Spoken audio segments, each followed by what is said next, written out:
back. In Crime and Punishment tonight, Amanda Knox's ex-boyfriend and co-defendant in her murder trial is talking for the first time about the case that made headlines around the world. Knox, of course, is the American student who was convicted in the stabbing death of her roommate in Italy in 2009. And Sollecito, who had just started dating Amanda Knox, was also convicted of the murder. His time in prison included 6 months in solitary confinement. Both he and Knox were set free on appeal last year. Well, now, Sollecito is out with a new memoir that deals with the day that Meredith Kercher was found dead and with his time in prison and his relationship with Amanda Knox. The book is called Honor Bound, My Journey to Hell and Back with Amanda Knox. I spoke to him earlier. When you were first called into the police, you and Amanda, you went without an attorney. Everybody else who was called in brought an attorney. Did you not realize that you might be a suspect? No, no one told us that we were suspected. At that time, we were completely, so we didn't know anything. I realized that too late. I mean, I was just in the last questioning, and after 2 hours and 3, they were so aggressive and so overwhelming on me.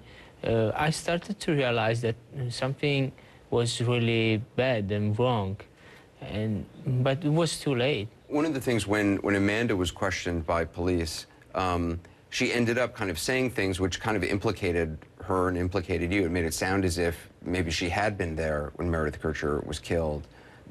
Explain to somebody who hasn't been through an interrogation how that can happen. Well, there are maybe 10 investigators who are really aggressive, and they push you saying, you are a liar, you are...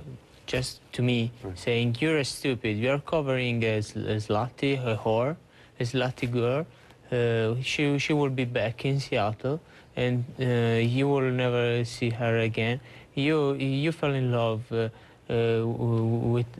a whore, and they were aggressive. And this is a detail, but it lasts almost 10 hours, always in this way.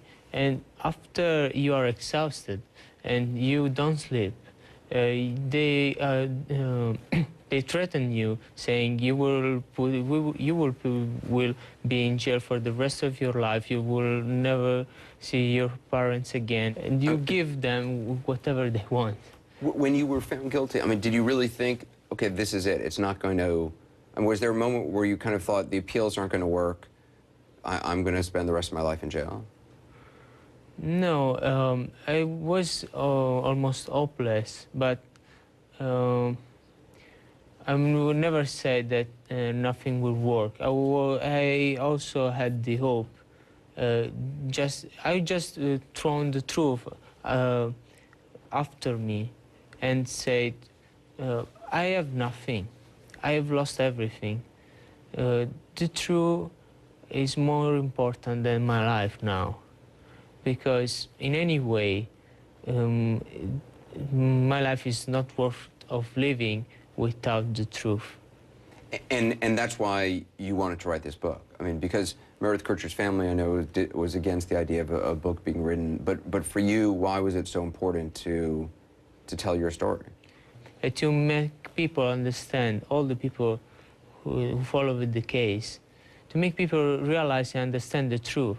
There's we got a digital dashboard question from one of our viewers on Facebook, a person named Terry, and they wanted to know how much contact you had with Amanda's roommate, with Meredith Kercher. I mean, how much did you know her well?